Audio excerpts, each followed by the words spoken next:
During lockdowns, it's fair to say that most people had a lot more time on their hands to watch whatever slop Netflix served for us. One of those shows that made it onto the top 10 list of Netflix was a show called Don't F with Cats.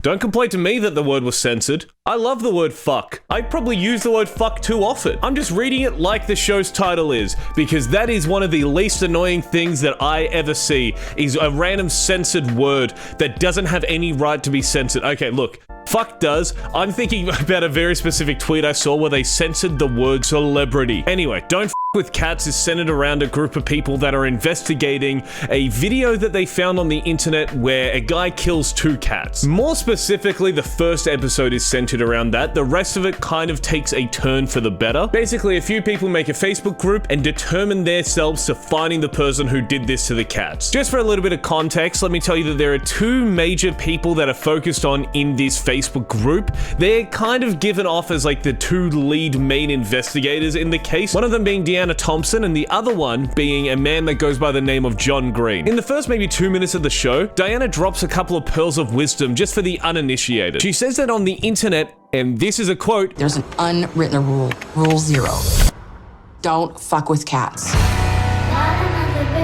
I already hate this documentary. There is just something about the way that she says this that is so cringe and lame and has to have come from the showrunners who are like, hey, you know, we got a good title here. Let's sort something out. It just sounds exactly like what somebody in their 40s would think is something that people who use the internet all the time would say, because in their worldview, there is an unwritten rule on the net and it is understood by every internet user. I think what also probably doesn't help her likability for most people, if not just myself, is that her day-to-day job is being a data analyst at a Vegas casino, and more specifically, data around table games and poker machines. Now, don't get me wrong, I love a good slap on the pokies every now and then, and I love some blackjack. It's my favorite thing to play at the casino. But if your job is to analyze data onto how to keep people glued to the screen so that they keep spending their life savings, you're probably a cunt. The documentary then also goes to show how she is a textbook internet person, and the way that they prove this is by showing that she has an alt Facebook account. We find out that she sees the video on Facebook and ends up joining this group to try and track down the guy who did this. A lot of her investigation, at least initially, was set on finding out where the doorknobs were from the videos and just to see where they're the most common in the world. Seems like an odd search that you'd kind of be done with in a little bit and feel like you're going nowhere, right? Not Deanna. She spent 16 hours looking at where the doorknobs were from. Now, I could be wrong here, but if I spent 16 hours trying to find where Australian icon Kylie Minogue lived and then publicly admitted to that, I would probably get a knock on my door from the police telling me to knock it off. It's a good thing this guy killed somebody though, because if he didn't, this is stalking. This is already stalking. We're 10 minutes in and this is a crime. I don't know the context of why I wrote this down while I was watching it, but I just have a note here and it just says, the people in this group are Redditors that don't know what Reddit is, so they use Facebook instead. After a few weeks, an animal activist group gets wind of this video that's been going around, and they decide to join in on the investigation. So they publicly say that they're going to be joining in for this hunt, which grows the Facebook page exponentially because a whole new group of people want to be involved in tracking down this guy. From how the documentary portrays it, it goes from a couple of hundred people being in this group to a few thousand, which when you think about it, should be good news for John and Diana. More people trying to find somebody means that there's probably more of a chance that they're gonna find somebody. What can you not like about that? Well, they found something. John and Diana hated the amount of people that were joining the group because of the amount of posts that then started flooding it, which I can kind of get, you know, like if there's a lot of posts going on, there's probably gonna be a lot of misinformation being spread around in the group, but come on. Let's be real. They don't like this because they want the glory of catching the guy. They're upset because this cute little hobby that they have of tracking down some guy is now also being done by thousands of other people, and purely statistically probably means that somebody else is going to find them before either one of them do. Because realistically, what is the downside to having more and more people trying to find this person? You don't hear about police putting less and less detectives on a case because that gives them a better chance of finding somebody. After the influx of users, a man named Jamsey crams a lot in his ass. He posted in the group saying, "I step on little kittens and make videos of it." Obviously, people from the group wanted to find out if maybe this was the guy they were looking for, so they went onto his Facebook account and they saw a video of cats being burned alive. Those two facts, coupled with that the guy in the profile picture looked similar to the guy that was in the original video killing the two cats, was enough to convince the group this was their guy. According to them, John and Diana both thought that maybe this wasn't the right guy for the case. Initially, I took this at face value because, you know, it's just, sometimes you can just take people on their word and it's fine. There was a point that I was listening to that got brought up in a podcast I was listening to about this documentary that kind of said that maybe these two are walking back their involvement in the witch hunt because of what happened next. The Facebook group, armed with all the evidence they needed, began to heavily harass Jamsey on Facebook, leaving comments such as, "You better watch your back, we're coming to get you," and some even straight up told the guy to self-harm. With the group now concentrating all of their investigation onto this one Jamsey guy, they ended up actually finding more personal info about him, like the paintball group that he attends. Through the Facebook group, they ended up finding out that the guy's actual name was Edward Jordan, and they also found out that Ed had killed himself not long after the harassment began. Do you see why there's something off about this show? This group of internet sleuths, instead of doing what they were pretending that they were doing, which was detective work, ended up finding a random man and harassed him to the point that he took his own life. You'd think, since the whole goal of the group, which is even in the group name, is to bring whoever did this crime to justice, you would think that they would bring this up to the police and say, "We think we found the guy." There is no mention whatsoever in the documentary that they ever contacted the police with the information that they had. And look, let's be honest. Yeah, the guy's a fucking idiot for baiting this Facebook group and clearly needs help from this video that he made. But wait, it turns out the video that he posted was just a re-upload from some other site and it wasn't even him in it. The documentary didn't tell me that. I had to find that out from the podcast The Pain Game with this big scary man telling it to me. Who knows if it's true? You look at him, you're gonna tell him that he's wrong? He can't fit into a normal car.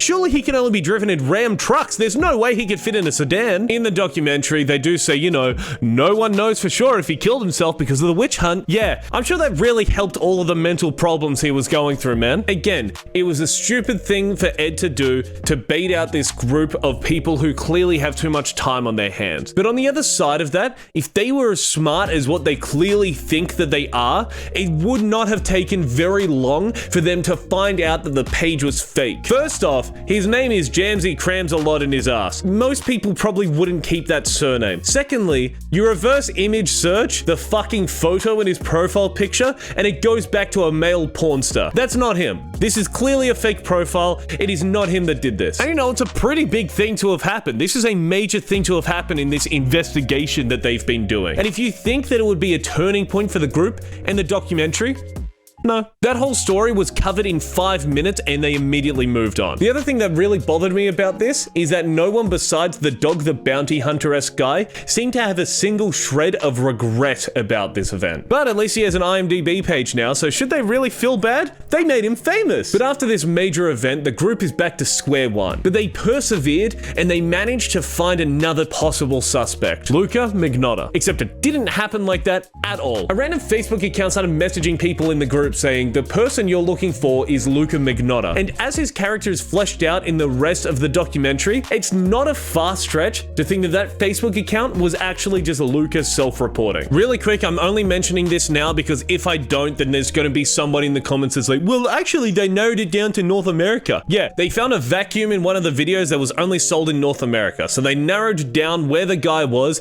to Canada, the US, or Mexico. That is actual good detective work. I will give them credit for that.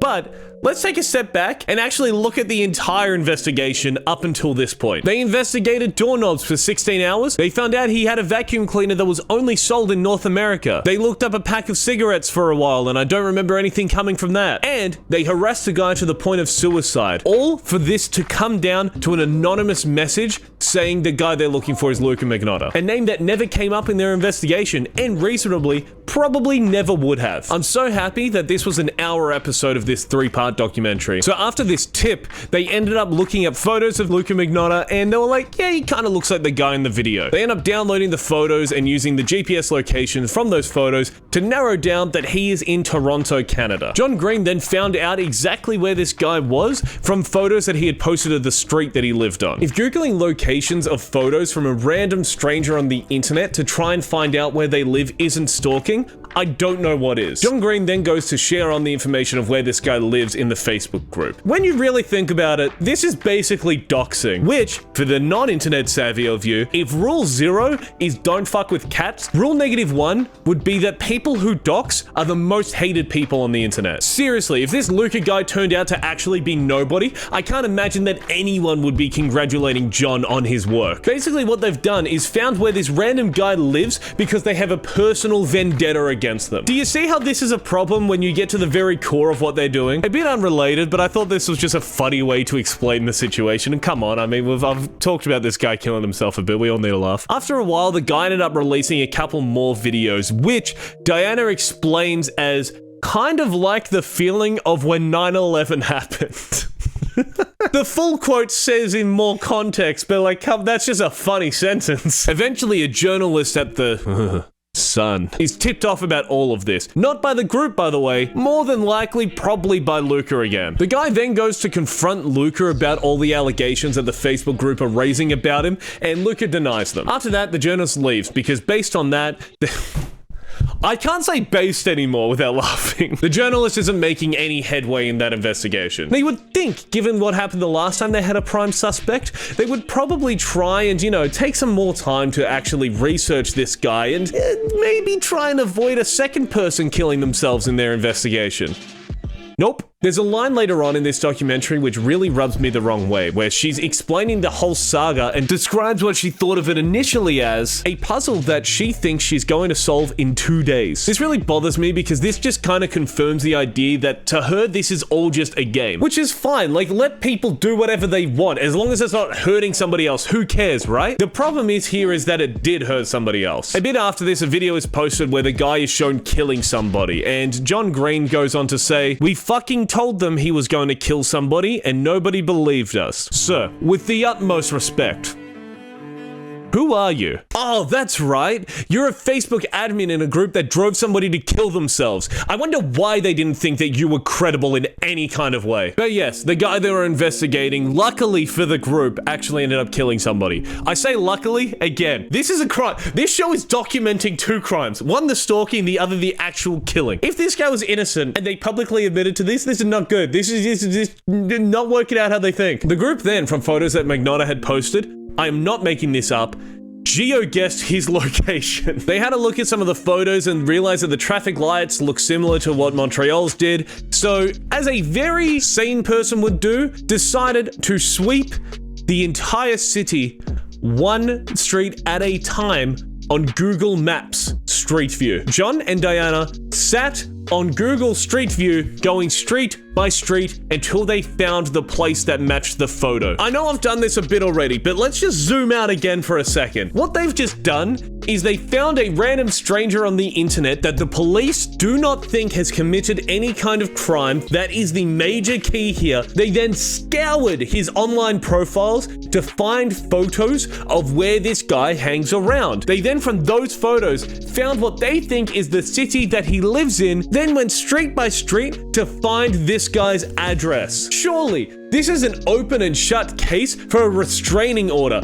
on a bad day. On top of that, they're surprised that the police in a homicide investigation aren't paying attention to a Facebook group that is saying, "We know who did this," when the police haven't even done an autopsy on the body yet. Am I crazy, or does that not seem irrational? But also, I kind of get the thing of like, hey, we're pretty sure that this guy did this thing. Like, let me give you a head start. Oh, wait, no, they found Luca Magnotta's driver's license at the crime scene. They didn't need your help in the slightest. It then also turns out that the video of the guy being killed was brought to the police's attention based on the fact that it was going viral. It had nothing to do with the Facebook group at all. So far in this actual homicide, they've contributed nothing to this investigation. After it's found out that the guy killed somebody, Diana starts kind of blaming herself for this, which I don't 100% agree with in this situation. She makes a good point that the Facebook group, and specifically her, gave a lot of the attention that he was craving, which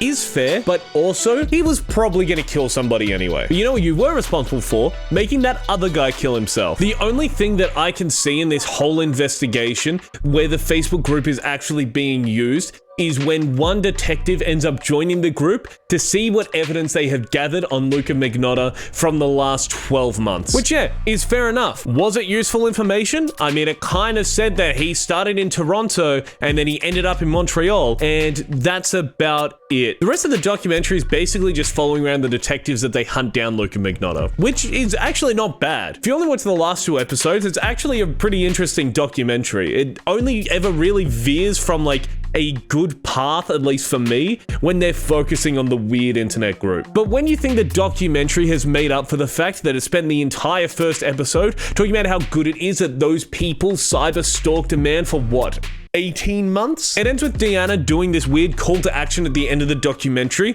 where she's saying that us, the audience, are just as complicit in this murder as her and the Facebook group because we're watching the documentary. Go fuck yourself, you actual garbage human being who plays pretend that you had any kind of meaningful impact on Magnotta's prosecution and ultimately wasn't just somebody with too much time on their hands. Who the fuck do you think you are to talk down to so many people like this? A woman in a Facebook group whose communal actions resulted in a man taking his own life is able to talk down to us, the audience, like that. If you had any respect or any kind of self-awareness, when the producers asked you to give this little speech at the end of the documentary, you would have said no, but you didn't, because you crave fame just as much as the person that you Googled for 2 years. This show is a prime example of the Indiana Jones effect, where if the Facebook group had just done nothing, everything would have happened the exact same way. Magnotta more than likely still would have killed that guy, his driver's license still would have been found in the alley, he would have been arrested, and he would have been put in jail. They had no impact on the outcome of this situation whatsoever, besides the fact where, I don't know if I've mentioned this enough, they forced a guy to kill himself. And here is Netflix to glorify these groups' actions, which ultimately got an innocent man killed. Don't get me wrong, discussing criminal cases is fine. Hell, I watched like 4 hours of body cam footage yesterday. Everyone loves a cheeky true crime from time to time. But harassing and stalking people is fucked. And that's exactly what this show promotes whenever they focus on this Facebook group of weirdos like they're some kind of heroes in this situation. And after this documentary too, I can imagine that this would have fed the egos of so many people. So now they can sit there and be like, well, actually, these guys are heroes, just like me. I can imagine that this is exactly what they're like in their own head. I can finally rest. The city is safe. I, my trusted team, have brought this madman to justice. Your work is done. You didn't do anything. Didn't I? Just to add on to the end here is a Reddit comment that I saw while looking into this, which I think just perfectly sums up what this group did. The Facebook sleuth group was great at finding out where vacuums and cigarettes are sold, but would have never found Luca if someone didn't anonymously give them the name Luca Magnotta. It may surprise you, but I didn't like this show. I even gave it a thumbs down on Netflix to really get my point across. And so should you. But on this video, you should give it a thumbs up if you liked it. And if you didn't, leave a comment because nobody sees the dislike, so you may as well put it somewhere. If you're that angry about it that you're gonna dislike it, you seem like you got something to say. You may as well write it down. And if you only dislike it, no one's gonna know how you feel. And that's what really matters. How would you guys feel if you were stalked like Edward or Magnotta? Probably not good, right? Thanks for listening to me ramble about this. I hope you enjoyed having me around for 20 minutes of your day. I hope I helped to fill in some noise or just whatever the fuck I did. If you did, subscribe and I can fill in more of your time. Okay, bye.